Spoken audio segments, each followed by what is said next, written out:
some pictures over the years. I'm no genius.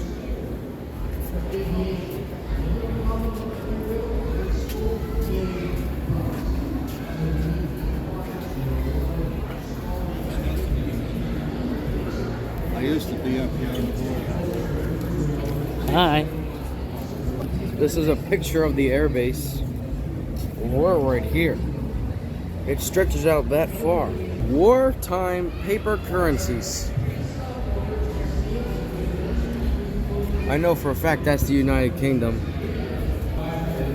USAF Civil Air Patrol State Wings. It's pretty cool. Magazine covers, something like that. We now start by going through the entrance. The only way you exit is through the gift shop. I think that's a baseball uniform. Pieces of art here. It's pretty cute. What is this? There's a video TV screen here.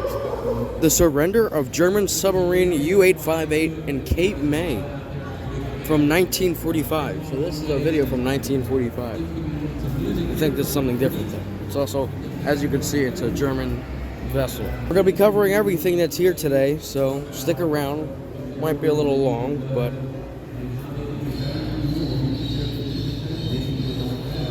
Tuskegee Airmen in World War II. A big group of airmen. They were very skilled people. It's a big plane. We'll get to the plane soon. Some old papers, magazines, an old uniform.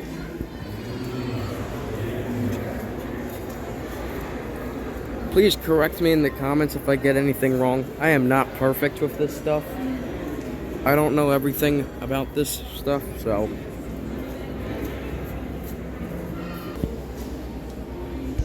It is Friday, August 29th at the Wildwood Air Museum. Today is the famous Air Fest, where you have vendors of multiple drawings, toys, decorations, a whole bunch of stuff. Of course, I'm here for the planes though. But of course, gotta go through the Air Fest first. Planes are last.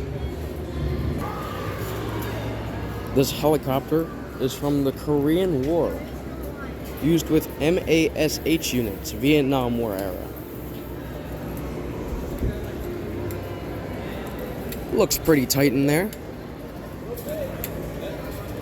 You don't get a lot of space. You don't get a lot of safety.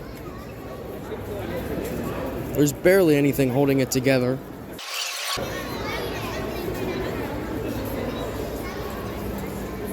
Not. This is gigantic. This is part of the Blue Angels. If you've seen them live, they are absolutely amazing. It's an A-4D Skyhawk. This aircraft flown courtesy of the National Naval Aviation Museum on behalf of the Navy History and Heritage Command. Shows you the specifications, shows you everything you need to know. It's 40 feet 1 inches, and it goes up 15 feet in height, and apparently it was made in 1961. Now some of these planes here you can actually go inside of, which is amazing. But this thing is just nothing short of gigantic. And then right below here we have a B-61 nuclear bomb. Hope it doesn't go off. You don't want that. This is something fun for the little kids to see. This is a Goodyear Aerospace TA-4J OFT operational flight trainer. So it's not an actual plane, of course, because, I mean, where's the rest of it? But it is basically the same thing as one of those flight simulators that all those kids play on their gaming setups. And it was used in the Navy, and it's a cockpit trainer. So it basically simulates a real-life Navy plane, or should I say, a real-life Navy jet. It's pretty cool. Someone's got to have this in one of their houses. Like, not even like a gaming setup, but like an actual cockpit simulator. It's got to be some kind of thing. Some of these planes I can't get to because the vendors are covering it, but you know, gotta advertise. It's Labor Day weekend, of course they're gonna have something big like this. Oh, here, over here is one of these big planes that you get inside of. I'm just gonna get a little sidetracked here and walk into this room called Welcome to the 1940s. It smells like the 1940s. That is amazing. There's no one in here, too. It's completely... Oh, my... Oh, yeah, it smells like that, too. Like, it smells like that one smell of that really old place. It's very quiet in here.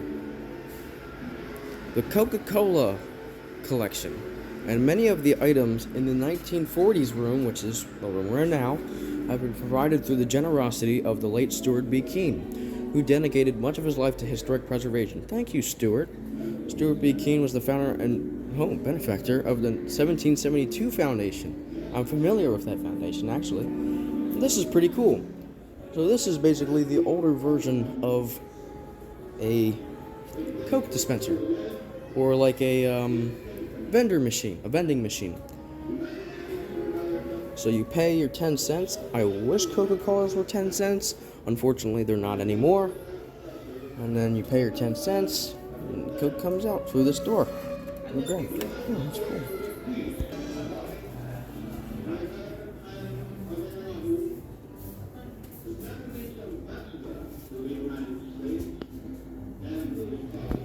I didn't want to step on that guess your weight thing because I think I would break it. I don't know how much I weigh, but we can find that out with a modern scale. It's a typewriter. I have a typewriter. I use a typewriter a lot.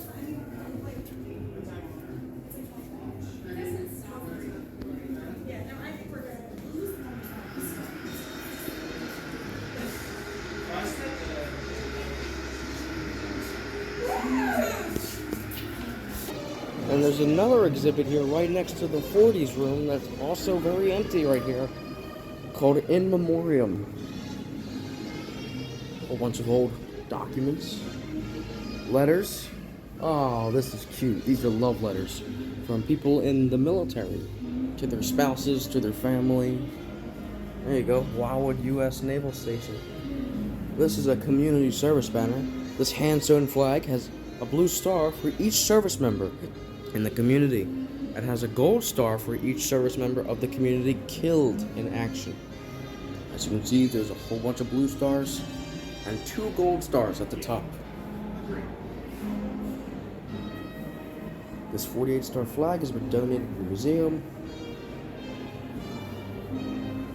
All these names here, all these pictures of plane crashes, pilots that are killed in these crashes throughout the war. We even have some rifles here. We have bullets from a Browning model AMM2 30 caliber machine gun. This is very boxed up.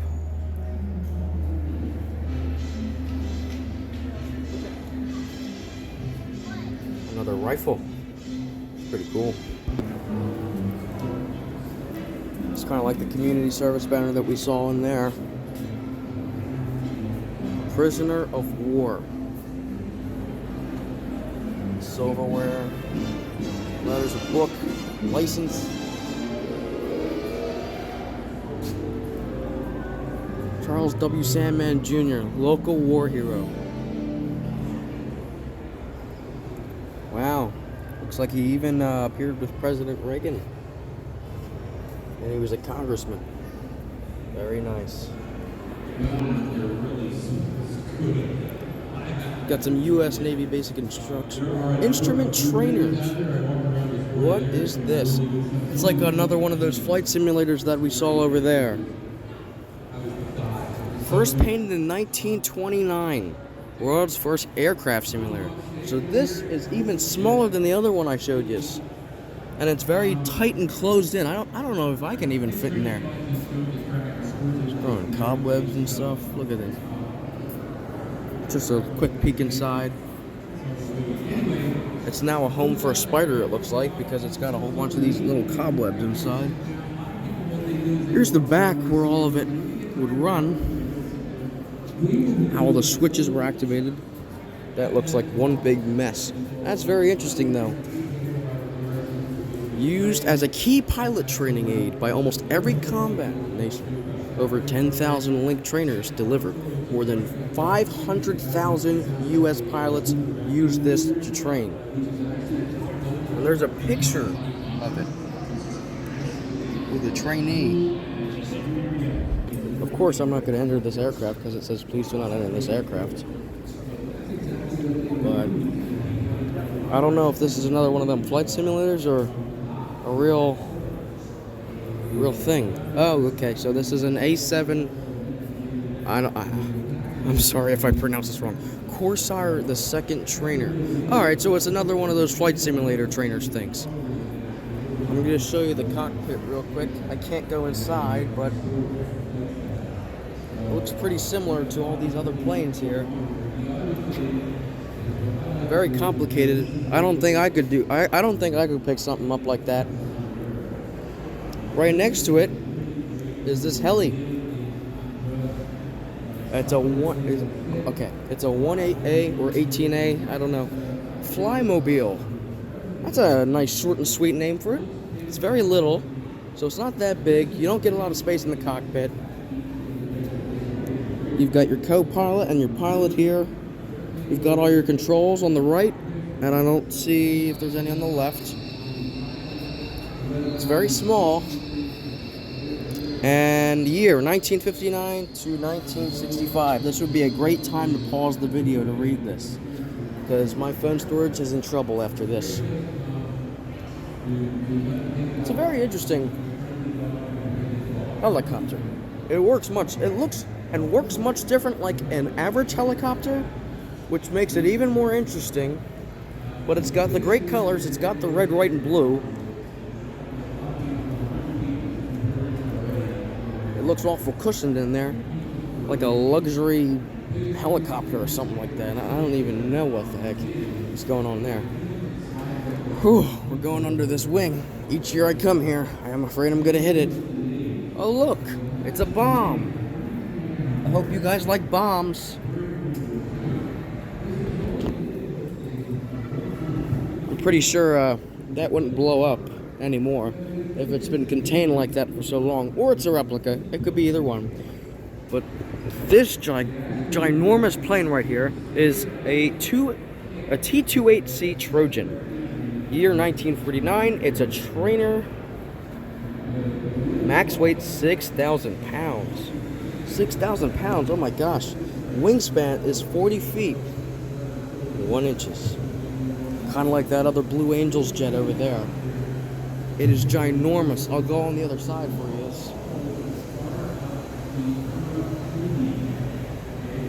Obviously, it looks like it's a Marine plane. It says Marines on it. T-28C Trojan, as it said on the sign. It says Quantico 0557. If anyone could please explain in the comments what all this means, I would be flattered. I would be flattered. Absolutely flattered. Because I don't understand most of this stuff. There's a fan. That's not part of the history. Oh, I got hit. There's another bomb. Caution. Disconnect electrical wiring and fuel lines before removing wing outer panel. I'll make sure to do that. Oh, okay. We can't see inside the cockpit, but it's a pretty big plane, as you can see. And right next to it is also a very big plane. This one has a cool back wing. Tail hook plus aircraft carrier arrestor cable. Oh, so this is the cable. All right. Oh, it looks like you go inside this one. Here. Right next to it is, I guess this is an engine. F-14B Tomcat. All right. Interesting. We can do it. I wonder what kind of plane this is. I can't see the sign, so I'll have to look it up later.